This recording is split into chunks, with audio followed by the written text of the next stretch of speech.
জয় শ্রীকৃষ্ণা। সবাই কিরকম আছো? আশা করছি সবাই ভালো আছো। তো আজকে আমি একটু বাড়িতে রয়েছি, যাই সকাল সকাল একটু সাধারণ একটু রান্নার দিকে এসে গেছি। ভালো মন্দ কিছু না, কুমড়ো শাক। সময় থাকে না, কাজে খুব তাড়া থাকে। তা আজকে একটুখানি সময় পেয়েছি। এসব শাকটা করতে গেলে অনেকটা সময় লাগে। তো আজকে আমি রান্না করছি ডালের বড়া করে, তো কুমড়ো শাক। তো তো তো দেখো আমি রেসিপিটা এমনভাবে করছি, এমনভাবে করলে খুব ভালো লাগে। আমার মা করতো, মায়ের থেকে সব কিছু শেখা আমার। তো চলো শুরু করা যাক। তো সর্বপ্রথম আমি একটুখানি পাঁচফোড়ন একটু ভেজে নিচ্ছি, তেলে নিচ্ছি, যেটা বড়ার মধ্যে আমি দেবো। পাঁচফোড়নের গন্ধ ভীষণ ভালো লাগে। যেহেতু এটা নিরামিষ করছি, নিরামিষ অনেকে আবার বড়ার মধ্যে রসুনও দেয়, রসুন দিলে পাঁচফোড়নটা চলে না। তো যেহেতু আমি নিরামিষ করছি তার জন্য একটুখানি পাঁচফোড়নটা প্রথমে একটু গুঁড়ো করে নিচ্ছি। তারপরে আমি একটু মটর ডাল ভিজিয়ে রেখেছিলাম, একটা লঙ্কা দিয়ে এটাকে পেস্ট করে নেবো। কুমড়ো শাকে যে কোনো ডালের বড়া দিয়ে করলেই ভালো লাগে।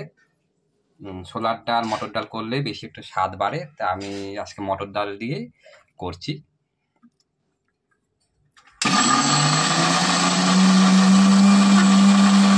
তো আমি ডালটা চটকে নিয়েছি, কালো জিরে নুন হলুদ আর ওই ভাজা মশলাটা দিয়ে চটকে নিয়েছি। এবার একটু গোল গোল করে এটার বড়া বানাবো।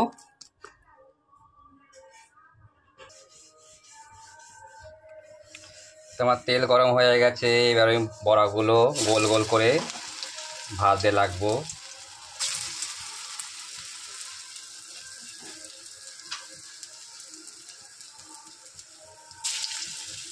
ওইদিকে বড়া ভাজা হচ্ছে, এদিকে আমি শিলপাটা একটু মশলা করে নেবো।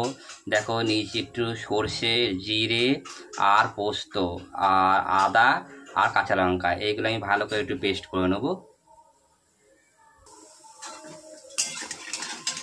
বড়াগুলো গোল গোল করে নিলে ভালো হয়, শেপটা খুব ভালো হয়।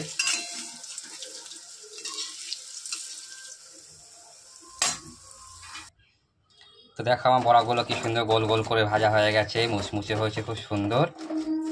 তো এবার আমি শাক বসাবো। তো আমার তেল গরম হয়ে গেছে, তেলে দেবো একটা শুকনো লঙ্কা, একটু রাঁধুনি, দুটো তেজপাতা।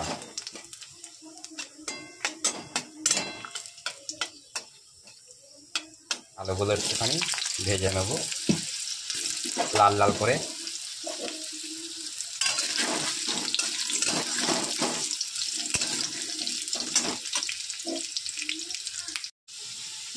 তো আমার আলুগুলো লাল লাল করে ভাজা হয়ে গেছে, এবার দেবো বেগুন।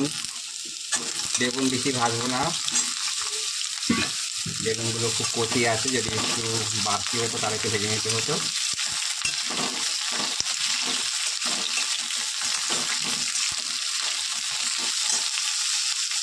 এর মধ্যে দিয়ে দেবো মশলাটা।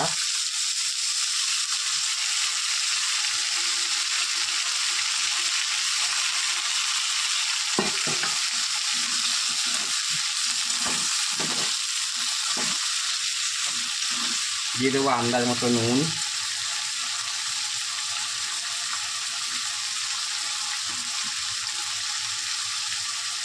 দিয়ে দেবো আন্দাজ মতো হলুদ, আর দেবো চিনি। যে যেরকম মিষ্টি খাবে সে সেরকম দেবে, আগে একটু করে মিষ্টি দিলে ভালো লাগে, তা আমি একটু বেশি দিলাম। বেশি একটা কষাবো না, কারণ এর মধ্যে সর্ষে আর পোস্ত আছে। আমরা যদি বেশি সর্ষেটা কষে গেলে চিটকে ভাব সব চলে আসবে, আর পোস্ত বেশি কষালে তার স্বাদ স্বাদ চলে যায়। তাহলে আমি বেশি একটা কষাবো না। আমার হয়ে গেছে, আমি এবারে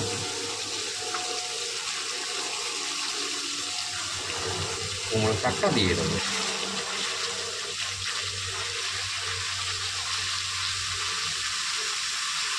অল্প অল্প করে দেবো।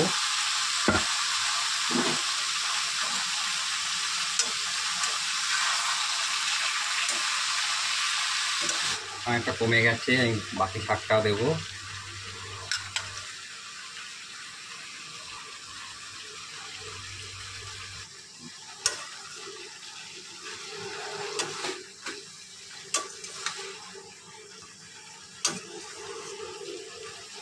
সামান্য একটু কষানো হয়ে গেলে জল দেব।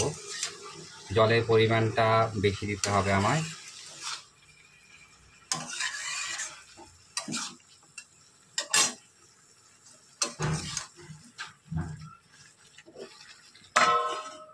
একটু ঢাকা দেব।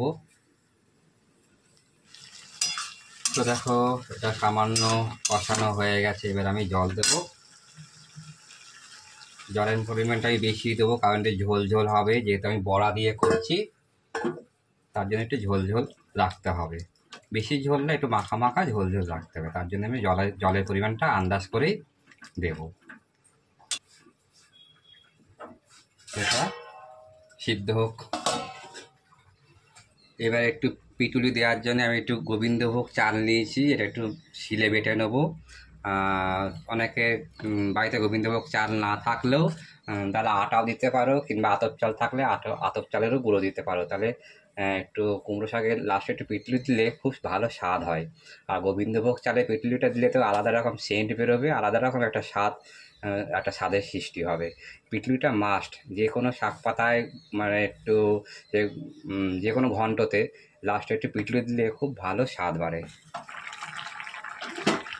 তো দেখো ঝোলটা অনেক কমে এসছে, এরকমই ঝোলটা আমার দরকার। এরপরে আমি বড়াগুলো দিয়ে দেবো, কারণ ঝোল ঝোল না থাকলে বড়াগুলো তো আবার ঝোল টানবে। আর বড়াগুলো দিয়ে বেশিক্ষণ ফোটাবো না।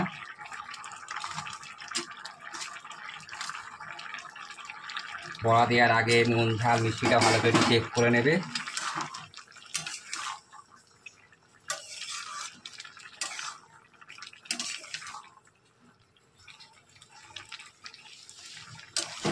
তো একটুখানি ঢাকা দিয়ে দেবো।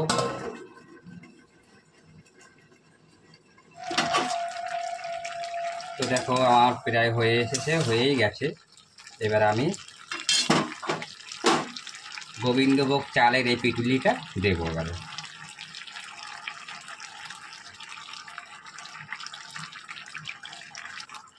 তারপর একটু নাড়বো। কুমড়ো শাক কমপ্লিট। খেয়ে দেখবে সবাই অসাধারণ হবে।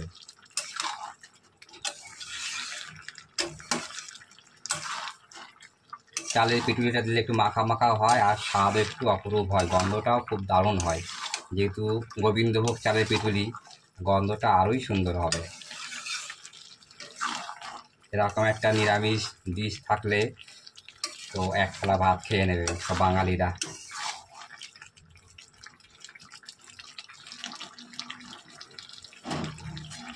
ওহ, কি দারুণ হয়েছে দেখো, পুরো একদম মাখা মাখা, অসাধারণ।